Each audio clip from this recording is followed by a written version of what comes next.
또 내가 새 하늘과 새 땅을 보니 처음 하늘과 처음 땅이 없어졌고 바다도 다시 있지 않더라.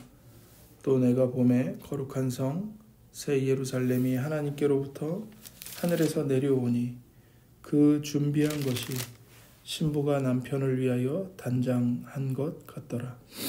내가 들으니 보좌에서 큰 음성이 나서 이르되 보라 하나님의 장막이 사람들과 함께 있음에 하나님이 그들과 함께 계시리니 그들은 하나님의 백성이 되고 하나님은 친히 그들과 함께 계셔서 모든 눈물을 그 눈에서 닦아주시니 다시는 사망이 없고 애통하는 것이나 곡하는 것이나 아픈 것이 다시 있지 아니하리니 처음 것들이 다 지나갔음 이러라. 보좌에 앉으신 이가 이르시되 보라 내가 만물을 새롭게 하노라 하시고 또 이르시되 이 말은 신실하고 참되니 기록하라 하시고 또 내게 말씀하시되 이루었도다. 나는 알파와 오메가요 처음과 마지막이라. 내가 생명수 샘물을 목마른 자에게 값없이 주리니 이기는 자는 이것들을 상속으로 받으리라. 나는 그의 하나님이 되고 그는 내 아들이 되리라.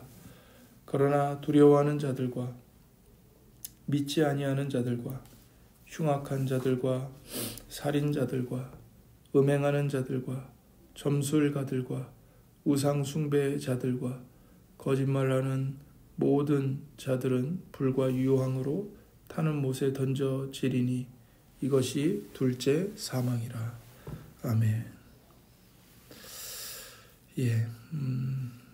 하나님께서는 우리가 사는 이 세상을 아름답게 창조하셨습니다.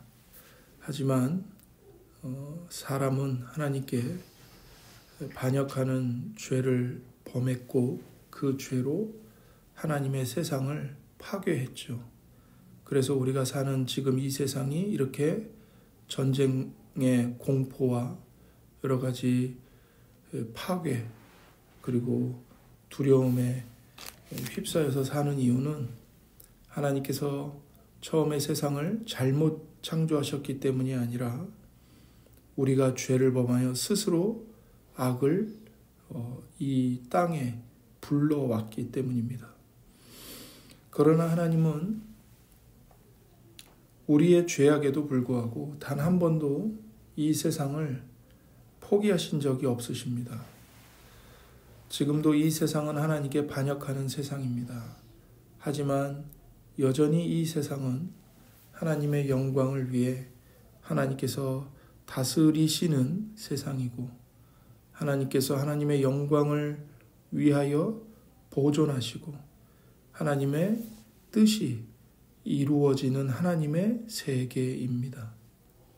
그래서 창조 전부터 하나님은 하나님의 영광을 위한 하나님의 비전을 작정하셨고 그 우주를 향한 하나님의 비전은 예수 그리스도 안에서 지금도 이루어지고 있고 또 장차 반드시 이루어질 것입니다.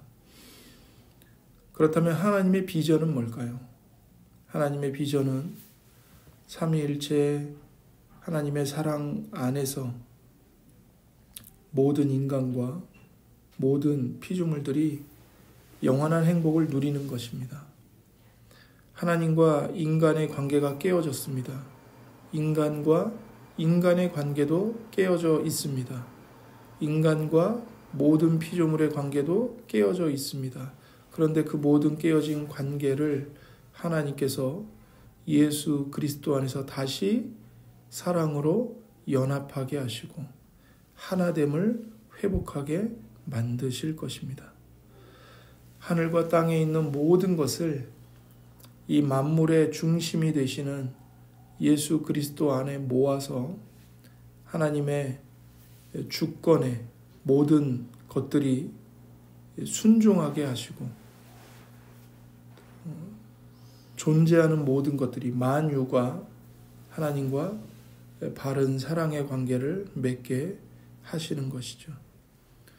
그래서 사도 바울은 에베소서 1장 10절에 보시면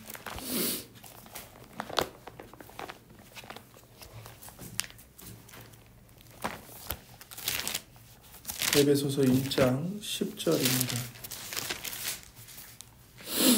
에베소서 1장 10절. 하늘에 있는 것이나 땅에 있는 것이 다 그리스도 안에서 통일되게 하려 하심이라. 사도 바울은 이것이 하나님의 비전이라고 말합니다. 하나님이 창세 전부터 영원에서 가지신 우주와 우리 사람들을 향해 가지신 하나님의 계획, 하나님의 목표, 하나님의 비전, 이것이 바로 하늘에 있는 것들이나 땅에 있는 것들 모두가 예수 그리스도 안에서 하나로 통일되어서 하나님의 가족이 되는 것입니다. 이것을 하나님이 계획하시고 이 우주와 우주 안에 있는 모든 것을 창조하신 겁니다. 사람들은 보통 예수님을 믿고 구원받으면 사람의 영혼만 하늘나라에 올라가서 산다고 생각을 합니다.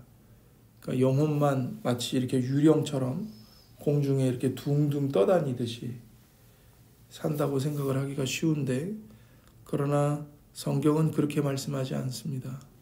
우리는 우리의 영혼만 구원을 받는 것이 아니라 우리의 이 육체도 구원을 받아서 이 우리의 육체가 새로운 육체로 부활하게 됩니다. 그리고 그 부활한 새로운 육체를 입고 새 하늘과 새 땅에서 두 발을 딛고 하나님을 예배하며 살아갈 것이라고 성경은 말씀합니다. 그래서 우리가 함께 읽은 요한계시록 21장에 보면 요한계시록 21장 1절에 이렇게 말씀하고 있죠. 또 내가 새 하늘과 새 땅을 보니 처음 하늘과 처음 땅이 없어졌고 바다도 다시 있지 않더라. 우리가 지금 살고 있는 이 하늘과 이 땅, 이 바다, 즉 인간의 죄로 인해서 창조 질서가 다 무너져 버린, 그래서 서로가 서로를 공격할 수밖에 없는, 내가 살기 위해 다른 것의 생명을 빼앗아야만 하는 이 죄 아래 타락한 처음 하늘, 처음 땅, 처음의 바다, 이것들이 새 하늘과 새 땅으로 갱신된다고 말씀하시는 겁니다. 그래서 5절에 보면 하나님이 선포하십니다. 보호자에 앉으신 이가 이르시되 보라 내가 만물을, 더 정확하게 표현하면 만유입니다. 물질만이 아닙니다. 물질만이 아니라 물질이 아닌 상태에서 존재하는 모든 것, 만유를, 존재하는 모든 것을 새롭게 하노라, 이렇게 선포하시는 겁니다. 그러면서 이 말은 참되고 신실하고 참되니 기록하라 말씀하시는 거죠. 그래서 우리가 살고 있는 이 온 우주가 그냥 불에 타서 없어져 버리는 게 아닙니다. 오히려 우주는 하나님의 권능에 의해서 새로워지고 갱신이 되는 거죠. 그래서 새 하늘과 새 땅으로 탈바꿈하는 겁니다. 변화되는 겁니다. 마치 뜨거운 불 속에서 금이나 은이 들어가서 불순물이 다 제거되고 순금과 순은으로 정련되듯이 예수님이 마지막 날 이 땅에 재림하셔서 우리가 살고 있는 하늘과 땅을 다 불태워서 지옥의 쓰레기통에 던져버리는 것이 아니고 오히려 연단하시는 불로 새하늘과 새 땅으로 정화시키시는 겁니다. 지금 우리가 사는 이 세상은 자연재해가 있고요. 환경오염이 극심합니다. 여러 가지 장애로 사람들이 고통을 겪으며 삽니다.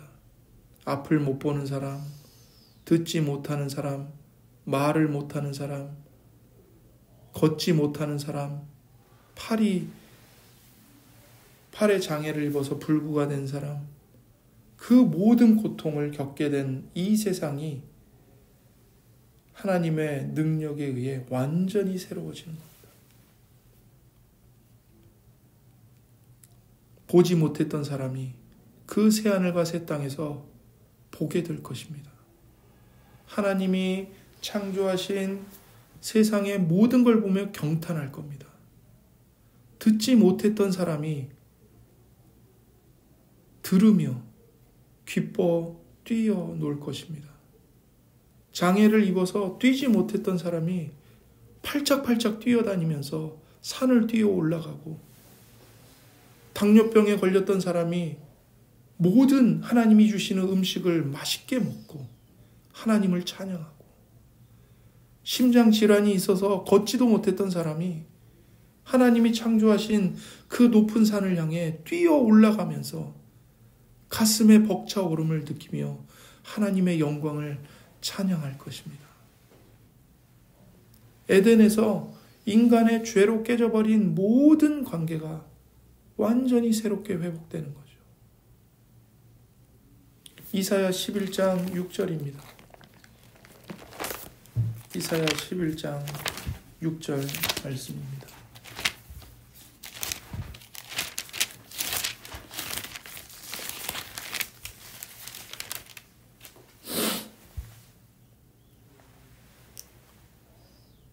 이사야 11장 6절부터 9절까지의 말씀입니다. 그때에 이리가 어린 양과 함께 살며 표범이 어린 염소와 함께 누우며 송아지와 어린 사자와 살찐 짐승이 함께 있어 어린 아이에게 끌리며 암소와 곰이 함께 먹으며 그것들의 새끼가 함께 엎드리며 사자가 소처럼 풀을 먹을 것이며 젖 먹는 아이가 독사의 구멍에서 장난하며 젖된 어린아이가 독사의 굴에 손을 넣을 것이라. 내 거룩한 산 모든 곳에서 해됨도 없고 상함도 없을 것이니 이는 물이 바다를 덮음같이 여호와를 아는 지식이 세상에 충만할 것임이니라. 아멘입니다.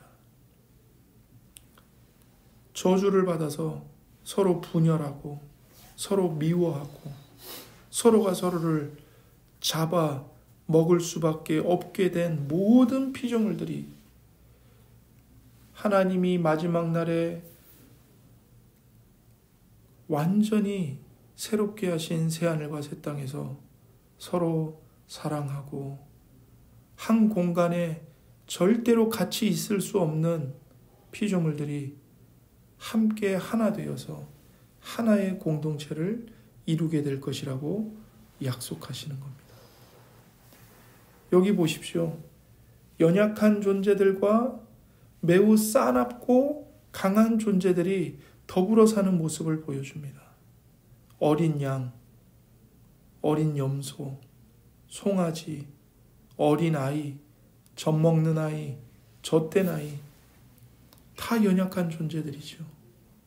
그러나 반대로 이리, 표범, 사자, 독사, 이것들은 강하고 사나운 존재들입니다. 그런데 이 두 존재들이 어떻게 지냅니까?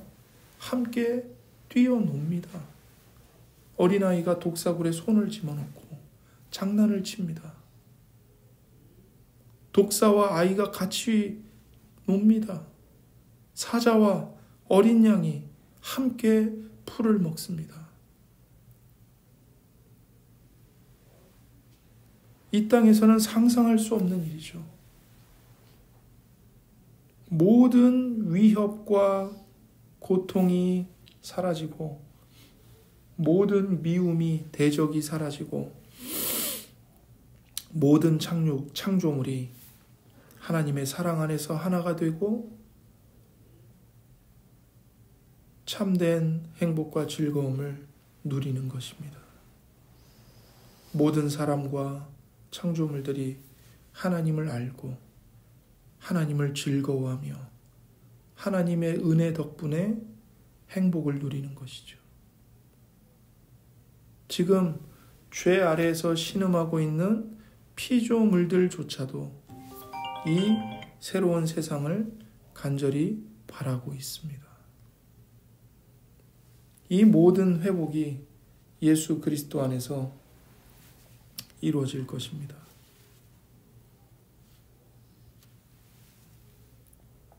이사야 11장 10절을 한번 보십시오. 이사야 11장 10절. 그날에 이새의 뿌리에서 한 싹이 나서 만민의 기치로 설 것이요 열방이 그에게로 돌아오리니 그가 거한 곳이 영화로우리라. 이 모든 회복이 누구에게서 이루어집니까? 이새의 뿌리에서 나오는 한 싹, 바로 예수 그리스도죠. 하나님은 죄로 인해 부서지고 오염된 이 세상을 폐기하지 않으시고 오히려 십자가에서 우리의 죄를 대신 담당하시고 피 흘려 죽으시고 제3일에 부활하신 예수 그리스도 안에서 이 세상을 새롭게 재창조하시며 완전하게 만드십니다. 우리 구주 예수 그리스도께서 이 땅에 다시 오시고 하나님의 가족인 성도들이 부활할 그때 창조세계 전체는 지금껏 그 아래에서 신음해 왔던 저주에서 해방될 것입니다. 지금 성도님들의 마음을 무겁게 짓누르는 근심과 염려, 모든 성도들을 괴롭히는 몸 안에 남아있는 죄성, 억울한 일, 이 모든 것에서 해방되는 것이죠. 그래서 우리는 새하늘과 새 땅을 바라보며 소망합니다. 하나님은 이 세상을 절대로 버리지 않으셨습니다. 인간은 죄악으로 모든 선한 것을 망쳐버렸지만 하나님은 선하심으로 모든 것을 더 낫게 바꾸고 계십니다. 그뿐만 아니라 이제 우리의 육체가 새롭게 될 것입니다. 우리가 죽으면 우리의 육체가 썩어서 땅에 묻히지만 장차 그리스도께서 다시 오실 때 부활하여 완전하게 된 몸을 입게 될 것입니다. 성도는 몸의 부활을 약속받았습니다. 히브리서 9장 27절은 한 번 죽는 것은 사람에게 정해진 것이요 그 후에는 심판이 있을 것이다, 이렇게 말씀하시죠. 하지만 우리 구주이신 예수님께서 부활하실 때 이미 우리에게 새로운 소망을 주셨습니다.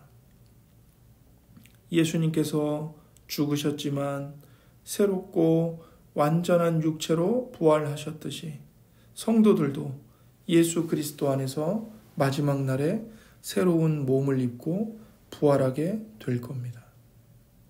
예수님은 죽으시고 부활하신 분으로서 지금도 육체를 입고 하늘에 계십니다. 고린도전서 15장 42절 말씀입니다. 고린도전서 15장 42절 말씀입니다.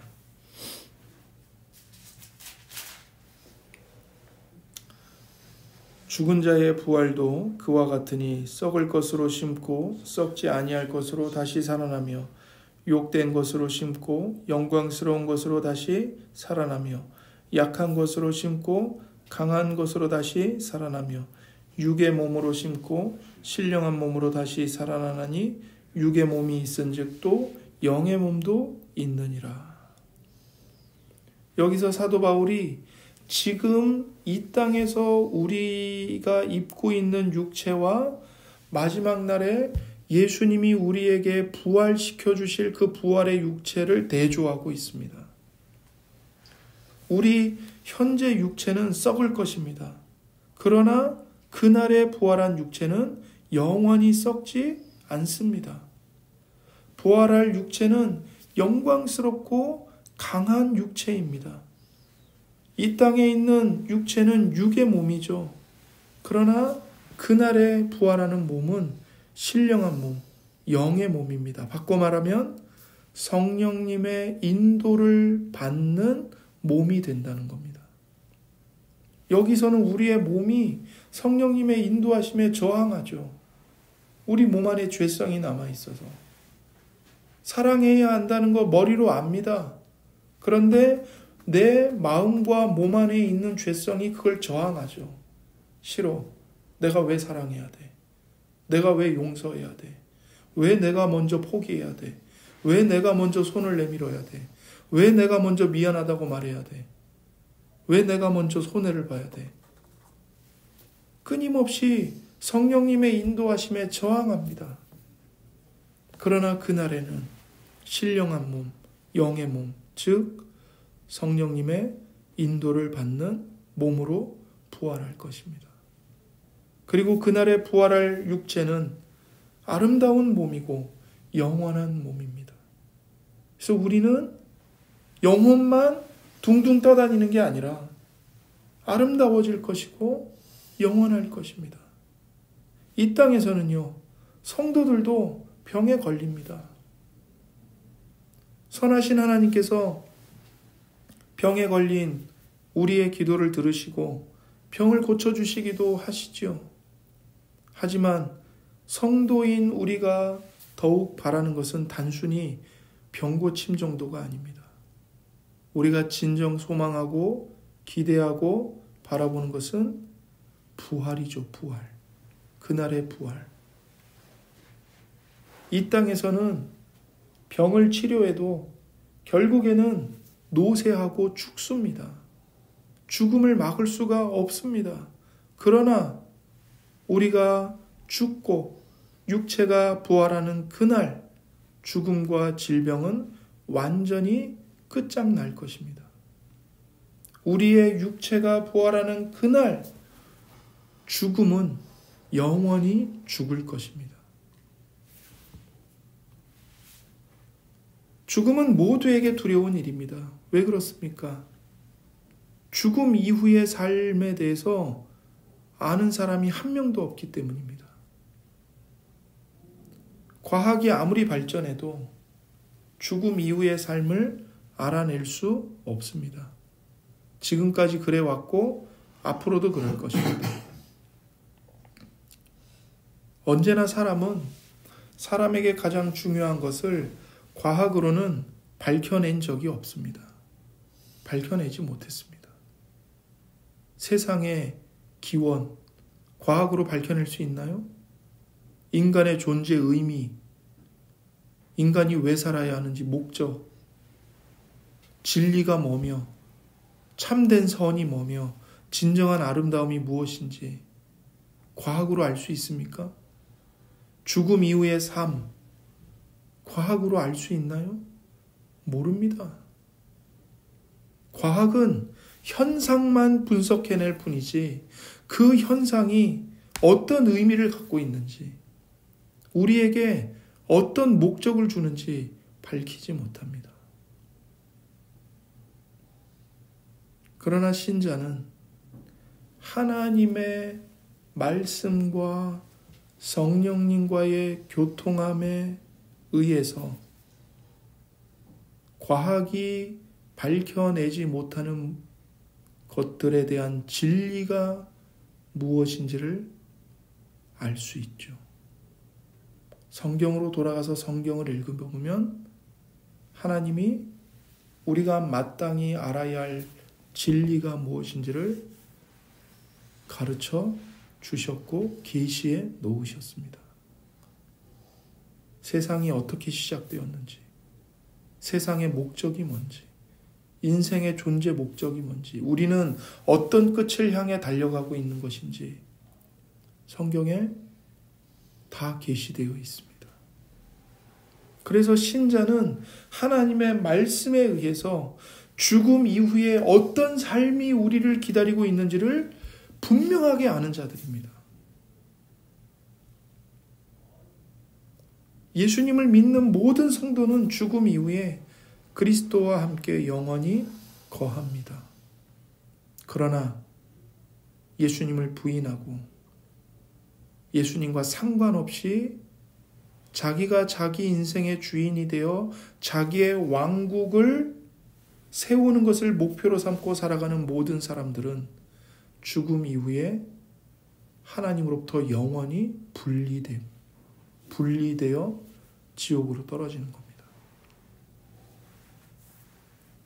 성도는 죽음의 공포를 복음의 약속으로 이긴 사람들입니다. 성도는 죽음 이후에 예수님과 함께 영원한 새하늘과 새 땅, 하나님의 나라, 안식의 나라로 들어가는 것을 알고 있고 믿기 때문이죠. 요한복음 17장 24절입니다. 요한복음 17장 24절 말씀입니다.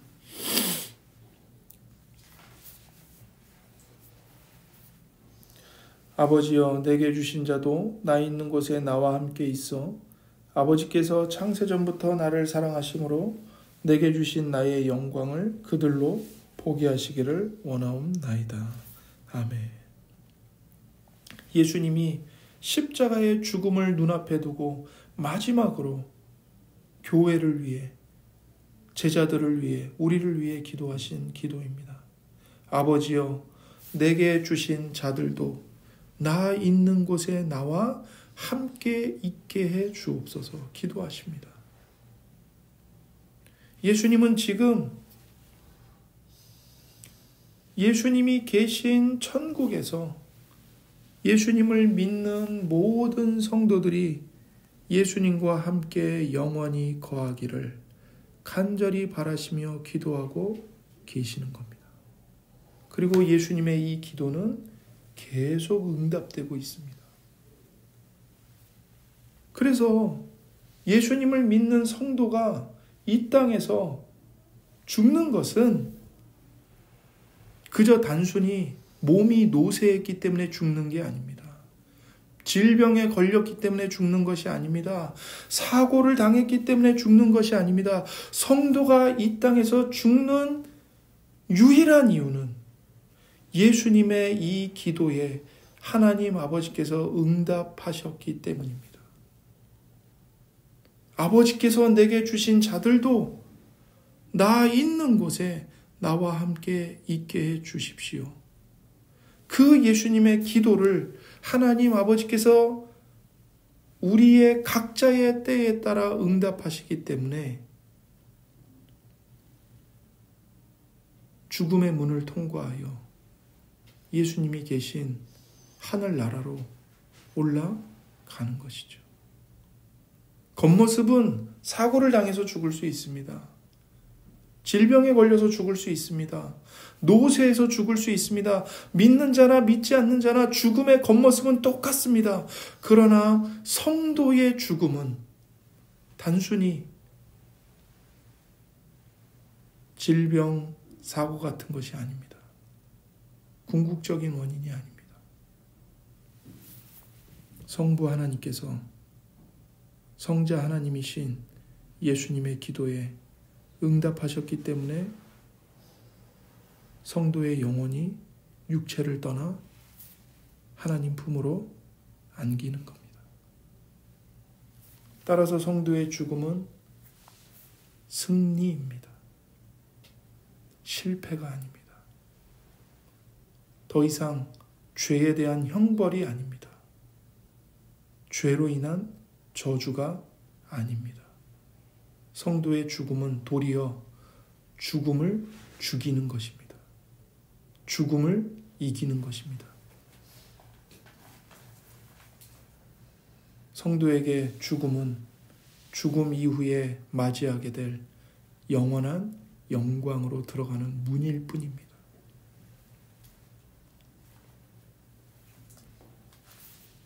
우리는 이런 부활과 영광을 약속받은 자들입니다. 예수님께서 우리에게 이 부활과 영광을 선물로 주시기 위해 하나님의 아들이신 예수님이 사람이 되셨고 이 땅에서 하나님의 모든 율법의 말씀을 완전하게 순종하여 의를 이루셨고 우리가 평생 동안 범한 모든 죄를 과거의 죄, 현재 짓고 있는 죄, 미래에 앞으로도 내가 지을 죄까지도 다 예수님이 대신 담당하시고 십자가에 못 박혀 피 흘려 죽어 주신 겁니다. 이 부활과 영광을 우리에게 영원한 생명으로 주시기 위해서 예수님이 십자가에서 피 흘려 우리의 모든 죄값을 대신 갚으신 겁니다. 그리고 예수님이 이 땅에서 하나님의 말씀에 순종하여 이루신 완전한 의를 예수님을 믿는 모든 사람에게 믿음을 통해 선물로 주신 거죠.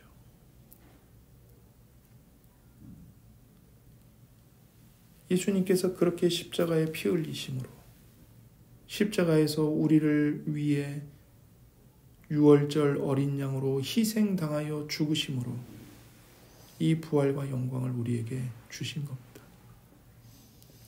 그러니 우리가 이 땅에서 살면서 어찌 예수님을 바라보지 않고 예수님과 상관없이 살 수 있겠습니까? 오직 예수님만을 바라보고 예수님만을 의지하여 살아가는 겁니다. 좋은 일이 있을 때도 예수님, 나쁜 일이 있어도 예수님, 기쁜 일이 있을 때도 예수님을 보내주신 하나님, 괴로운 일이 있을 때도 예수님 안에서 모든 좋은 것을 약속해 주시고 선물로 주신 하나님 아버지의 그 무한한 사랑과 긍휼과 은혜에 우리의 모든 것을 맡기고 의탁하고 의존하며 믿음으로 이 십자가의 길을 예수님과 함께 걸어가는 것이죠. 그래서 예수님이 우리에게 주시는 이 부활과 영광은 이 땅에서의 삶을 무시하는 것이 아닙니다. 부활과 영광을 약속받았으니 세상 버리고 직장도 버리고 가족도 버리고 산속에 들어가서 사는 것이 아닙니다.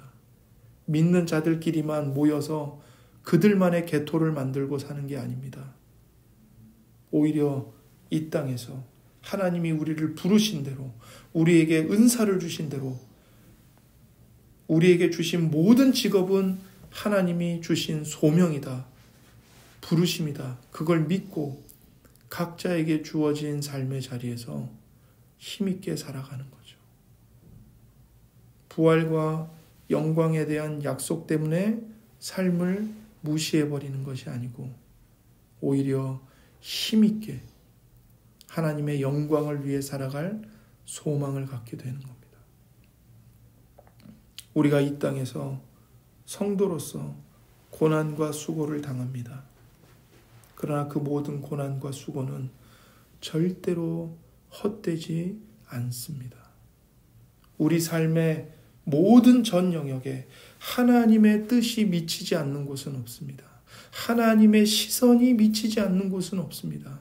우리가 당하는 모든 일, 헛된 일이란 없습니다. 때로 우리는 이것은 하나님께 영광이 되지만 이런 일들이 하나님과 무슨 상관이 있을까라고 의구심을 가질 수밖에 없는 여러 잡다한 자질구레한 일들을 맞이하게 되죠. 이게 도대체 하나님의 나라와 무슨 관계가 있지? 그것은 우리의 교만한 착각일 뿐입니다. 우리의 근시안적인 어리석은 소견일 뿐입니다.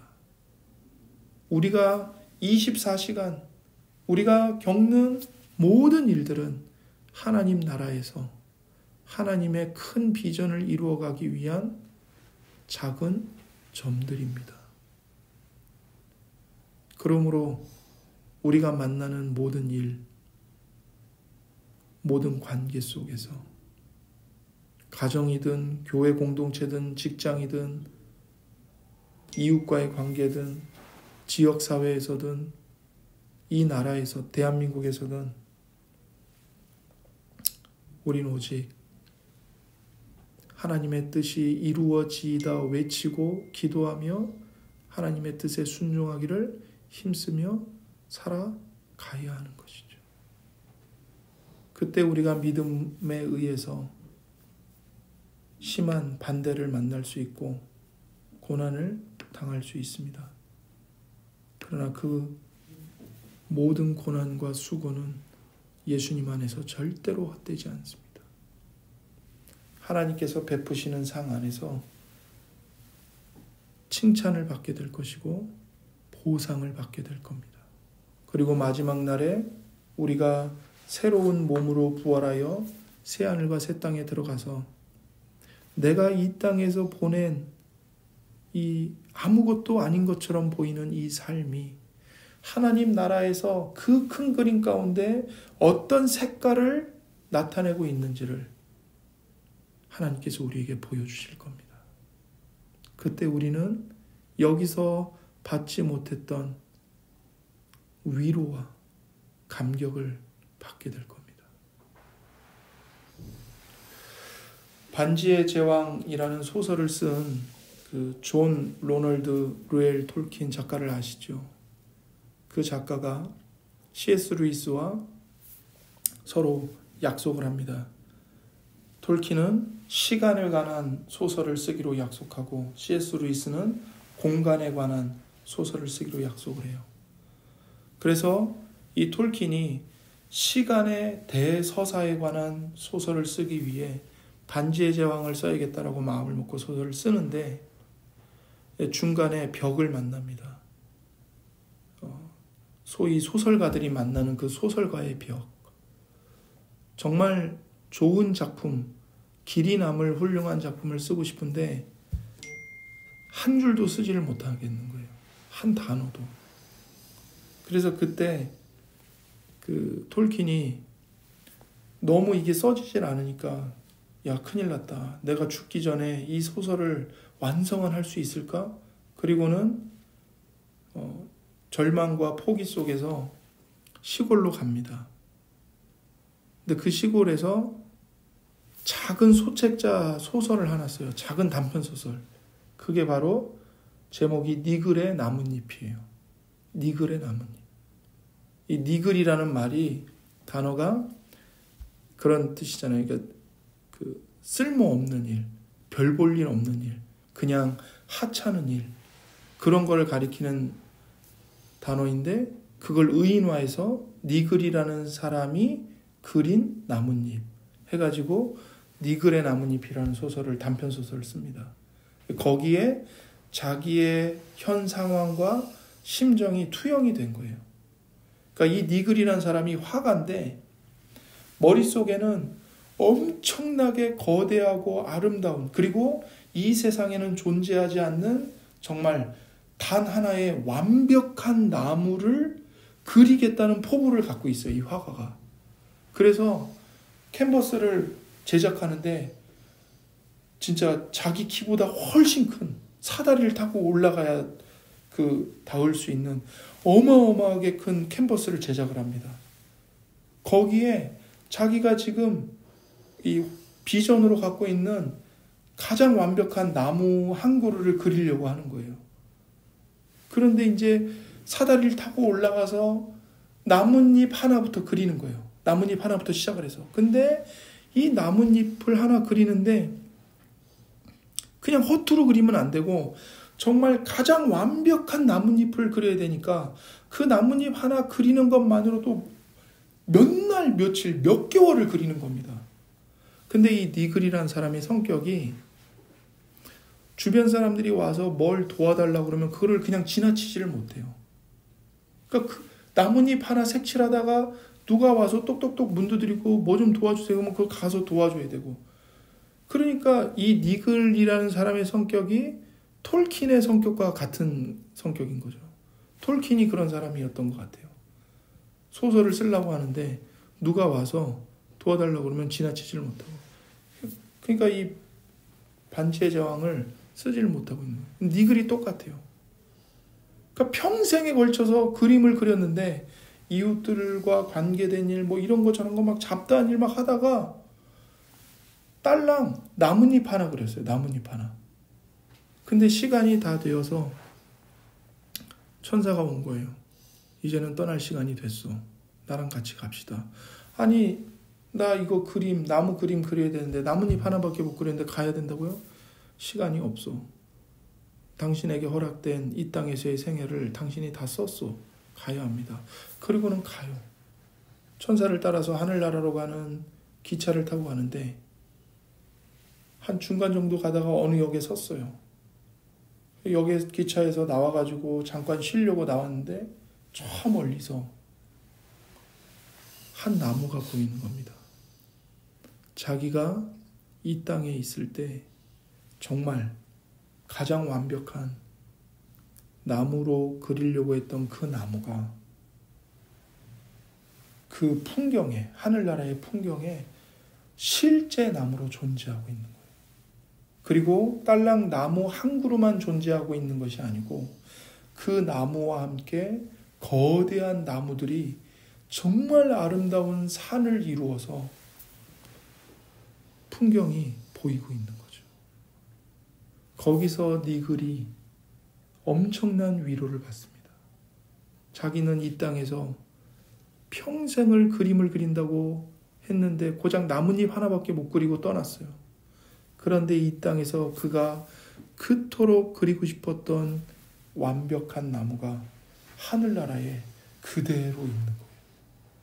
그 완벽한 나무 하나만 있는 게 아니라 그 나무와 함께 산을 이루고 있는 거대한 나무들이 하나의 아름다운 산맥을 이루면서 풍경으로 존재하고 있었던 거죠. 톨킨이 그것을 씁니다. 그 소설을. 이것이 우리에게 주는 메시지가 있습니다. 우리가 이 땅에서 살아갈 때, 예수님을 믿는 하나님의 자녀들로 살아갈 때 우리가 바로 이 니글이라는 사람처럼 평생 하나님을 위해서 헌신한다고 했는데 나뭇잎 하나 그리고 떠날 수 있습니다. 혹은 여러 가지 잡다한 일들로 분주하게 돌아다니다가 내가 정작 해야 할 거는 제대로 하지 못한 채 그냥 조금만 해놓고 떠날 수도 있습니다. 그러나 절망할 이유가 없는 거죠.